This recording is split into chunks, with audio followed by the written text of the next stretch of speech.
Can we talk about the Italian cruise ship briefly too? The update on that, there's been reports in the Italian media that the skipper, the much talked about skipper, is owned up to a navigational error. That's right, yes. He's apparently, this is reports in a newspaper of conversations with prosecutors. We don't have absolute confirmation of it, but those reports say, yes, he had done this trip coming close to the island several times before, and he'd made a navigational error and not turned in time.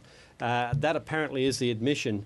But there are some other interesting things coming to light. A recording between somebody else, another unnamed crew member on the ship. This is about half an hour after they've hit the rock, and the Coast Guard, where they seem to be playing it right down. Whether they knew or not, we don't know, but they seem to be saying, look, don't worry, this is an electrical problem and we're working on it. Let's hear a little bit of that exchange. Sì, affermativo, rimaniamo qua in zona a verificare il blackout.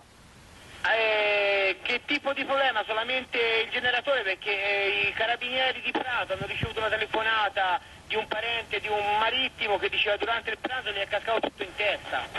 No, negativo, abbiamo un blackout e stiamo verificando le condizioni a bordo. Sì, siccome i passeggeri hanno detto che avete fatto indossare i giubbotti di salvataggio, è corretto? No wonder there was confusion on board. Absolutely. It beggars belief, doesn't it? Yeah. Now, one person that I know that was involved in, it was an officer on that ship, via another person told me that they went down to the engine room minutes after the actual collision happened, and the engine room was completely flooded. That would tell you, you would think, this was no electrical fault. You just wonder how could it be that half an hour after the collision with that rock, that at least someone on the crew thought or said that it was an electrical fault. It's very consistent with what was being put out on the PA system at the time. They were saying this is an electrical fault, we're working on it, it'll be okay, no need to panic.